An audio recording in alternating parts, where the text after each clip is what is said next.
DJ Ferris. The Chicago, nigga. It's the real one.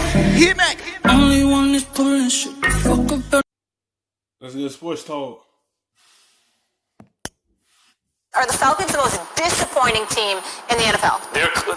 I can't say disappointing, because the Falcons are one of those teams like the Chargers, where you're like, they have this one, well, of course it's the Falcons. I can't say disappointing. I think the Vikings are the most disappointing team. When you look at the roster and consider the year they had last year and Kirk Cousins seemed to get the monkey off his back, it turns out he needed Stefanski. Because once they got rid of Diggs, it was going to be a landslide. Once they did that, it was over. It was going to be a drop-off. Thielen is a good wide receiver, but he needed another guy opposite of him to help him. Like, Jefferson going to be a good wide receiver for them. Like, once he continued developing and trying to fill that hole what Diggs was and help take some of the pressure off of Thielen. But right now, they ain't going to be the same team because they don't have him there. And the defense ain't the same. Griffin is in Dallas now. So, and they just traded away another one to the Baltimore. So it's some drop-off that's going on with Minnesota right now. And Kirk Cousins, he haven't been the same from last year. He been up and down this year for them, and it hurt them. His offensive coordinator, I think, more than we realized. The Vikings went from, are they on the verge? Is Kirk Cousins good enough to win a Super Bowl? Or at least, is he not going to hold that team back? Is he a guy you can win a Super Bowl with, even if he's not the guy who delivers you there? To a one-win team who's terrible? I think they're the most disappointing. To me, it's Atlanta. I can understand your point about Minnesota, but with Kevin Stefanski gone and Stephon Diggs, you expected a slight drop-off at the very, very least.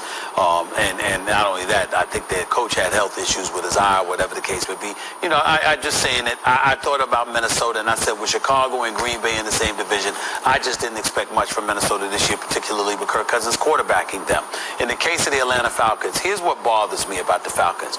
You know, with all of this stuff going on with the pandemic and everything like that, you couldn't even get through December before letting everybody in the ATL know your season was over. I mean, damn. Could you at least waited until the holidays? They started off the season 0-5. They played against the Dallas Cowboys, and because of how they lost, literally treating an onside kick like it was a punt, looking for the football to, all right, let's see if it's going to stop or whatever. 6 different dudes. They got to be one of the dumbest teams that I've ever seen. I mean, it's just stupid. Definitely not Brazilian. It was dumb. How about Todd Gurley? This is a team where you would he's averaging 4 yards a like carry. that, there'd be more awareness. Yeah, I agree. I get. Yes, he averaging 4 yards a carry. That is solid in the backfield. That's solid.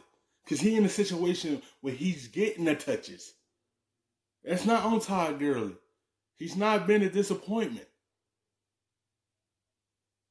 Is their defense.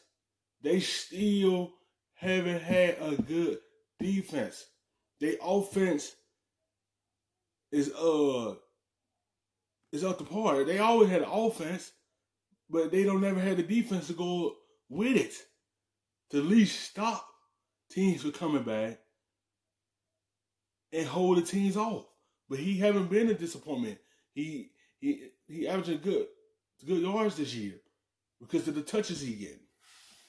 Yeah, but part of it was his momentum. He tried to stop with the momentum. So, but those guys against Dallas on the onside kick, that was just idiocy. They're just dumb. And so I just look at them right now, and Arthur Blank, thank God he got rid of Quinn because Quinn deserved to be gotten rid of. You just look at them and you just say to yourself, Matt Ryan, Julio Jones, Calvin Ridley.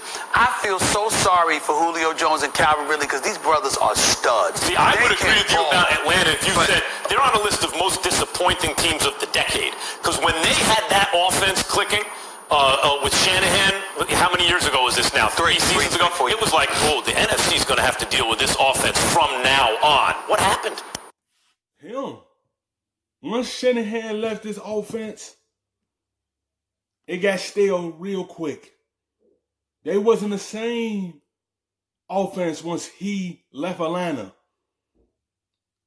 They still be putting up the points this year, but they had letdowns in this season. But that offense, Kyle Shanahan was a different maker. And they can find out a guy that's close to him to get this offense back up because they know how the defense plays, they're going to continue going like this, down the slope. Yeah, you would think they know how somebody would know how to emulate some of the things that he did, even though he played a role in blowing the damn Super Bowl because he wouldn't run it and tried to blow it and was stopping clocks and giving Brady more of an opportunity to throw the football against him, overcoming a 25-point deficit. But in the end, their defense was a problem in that Super Bowl because they couldn't hold a 25-point lead, and they've never recovered. This defense has never recovered. There's a jinx down there. I believe in sports jinxes. There's a jinx down there. Something's going on. It's bad. The way We'll see what happens. to lose. I mean, Matt Ryan and Julio Jones both said they don't want to be traded, that they want to stay. Yeah, because they want to stay in the ATL. I don't blame them. Honestly, do you know what I thought? I think it's the Cowboys. And I know it's due to injury, and I'm not just saying that for effect because of this show, but honestly, a lot of people thought the Cowboys are Super Bowl bound and that they were stacked on offense, and now look at this.